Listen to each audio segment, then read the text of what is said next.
I'm pleased to introduce our next speaker, Mr. Demian Reidel. Mr. Reidel holds a physics degree from the Balseiro Institute, Comisión Nacional de Energía Atómica, a master's in financial mathematics from the University of Chicago, and a PhD in economics from Harvard University. He is currently president of the board of directors at Nucleoeléctrica Argentina S.A., and in 2024 served as chair of the Presidential Council of Advisors in Argentina, where he led initiatives to foster long-term economic growth, positioned Argentina as a regional hub for AI, and improved access to technology. In this capacity, he also designed the new Argentine Nuclear Plan, a strategic roadmap for the development of the national nuclear sector.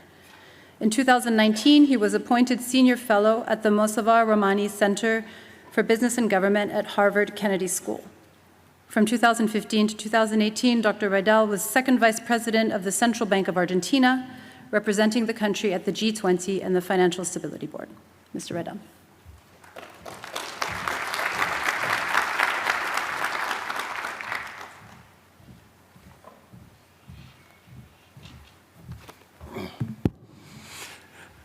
Good morning, everyone.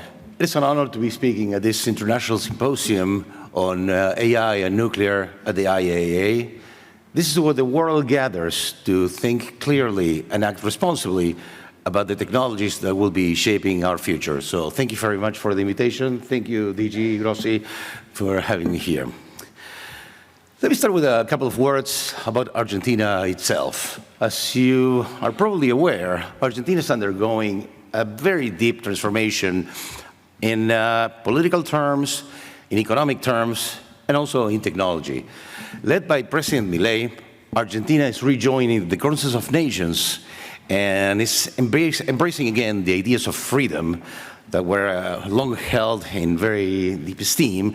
So the ideas of freedom are allowing our individuals, our citizens, to basically thrive and do basically whatever they want to achieve economics and personal success and happiness. At the economic, let me actually say something about economics first. Led by President Milei, the government itself has decided to shrink massively the size of the public sector, and that has had a few immediate consequences. Number one, we're going to reduce we have reduced inflation and the probability of prices that Argentina used to have massively, going from 211% inflation before this administration to single digit at the monthly level. So this macro and political combination, what allows us to do is to have a new environment for technological success. And President Milei has announced last year two main initiatives that are at the very core of this conference today. We announced that we want Argentina to become an AI hub for artificial intelligence, and we have also announced the new nuclear plan of Argentina. And let me address these two briefly. The initiative to have Argentina become a new hub for artificial intelligence means, what do you need in order for a country to actually become a hub for artificial intelligence? In particular, when it comes to the enormous exponential increase in compute, in demand for compute, there are not that many places on Earth that have the following characteristics. You need large extensions of land with cold climates, with access to energy, with access to water, without tsunamis, without earthquakes, without armed conflicts.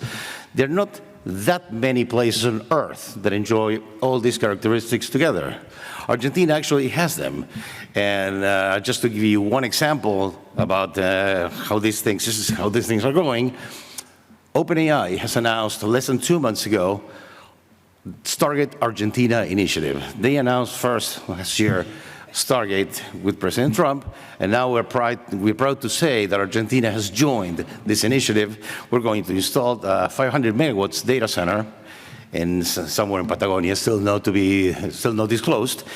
And this is a combination of the hard work and ingenuity of local engineers and our business leaders, and the most important companies in the world that are shaping the future of artificial intelligence.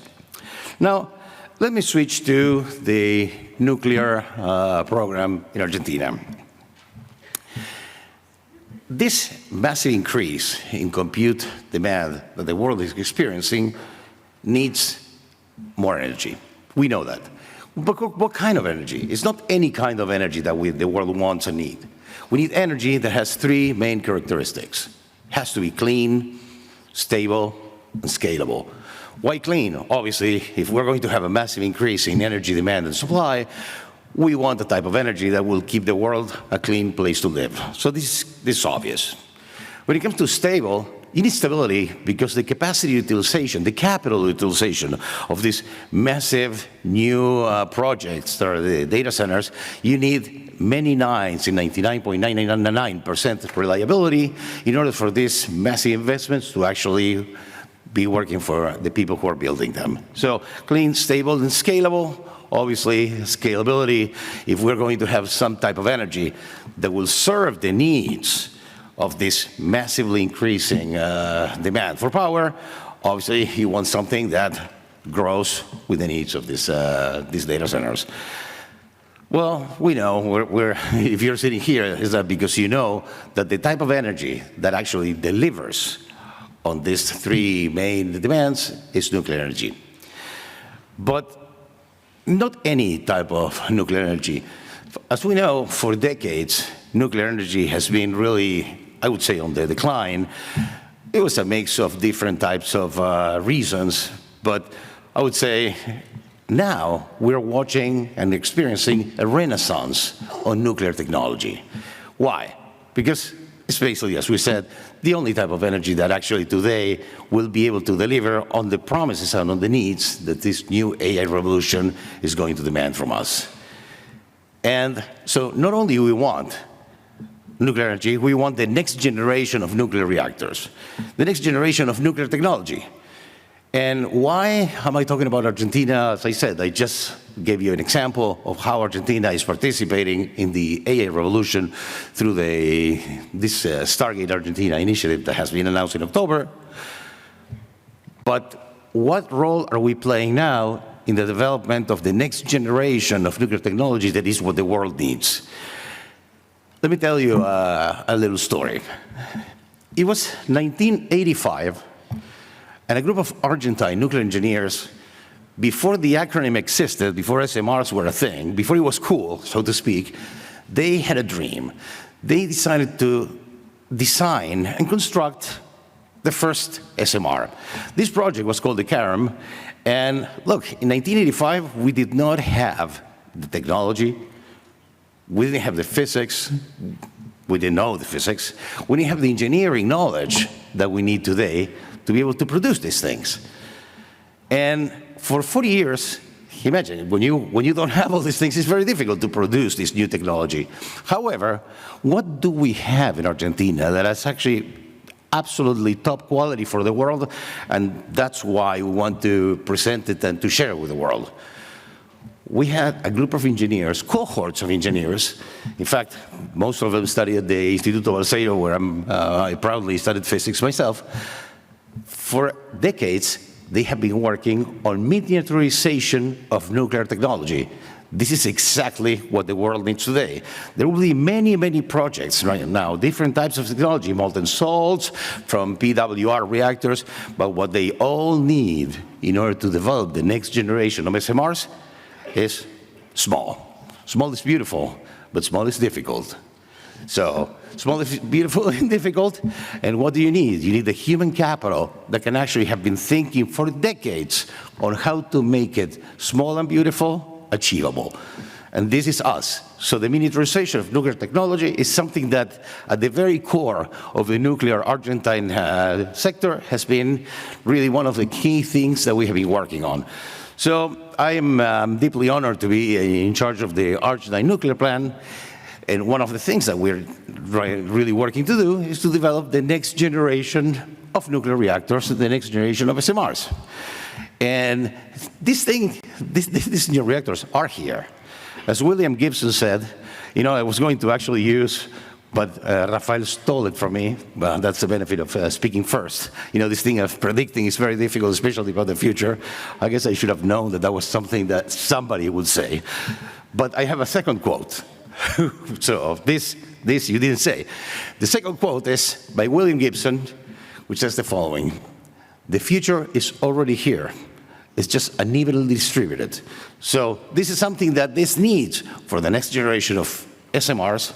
It's everywhere in the world. In some places they are being produced, but we need the human capital to be able to actually push forward with this, this agenda. So I welcome you all to come to Argentina and visit us, because we do have plenty of human capital when it comes to this. Now, there's this is all fine and dandy, and it's nice that the whole world is looking at this new type of technology. There is one concern that I have, and I want to share with you. Just something, it's not a danger, it's actually something that we need to look at right now, so we work in concert and we do it better. The supply chain of nuclear technology has not been tested in any way in the scale that we're about to see. Nuclear technology is going to be everywhere. We see here AI for nuclear, nuclear for AI, but let me for a moment talk about nuclear for AI. If we're going to multiply, to triple, quadruple the installed capacity, and I'm not even talking about just SMRs alone, SMRs or traditional reactors, whatever you have, nuclear components are not something that, I'm going to age myself by saying this, but it's not something that you can buy a Radio Shack, okay? There's no nuclear Radio Shack where you can go and buy nuclear components.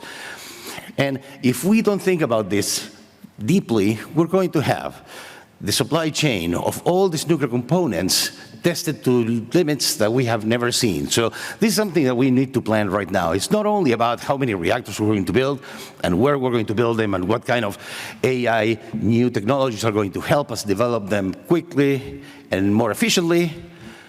Where are we going to get the components to do this? And I think that the world needs to think about this in depth, so that we actually have a brighter future, a cleaner future, where AI and nuclear work together for a best future for us all. So thank you very much for listening, and I hope you have a great conference ahead of us. Thank you.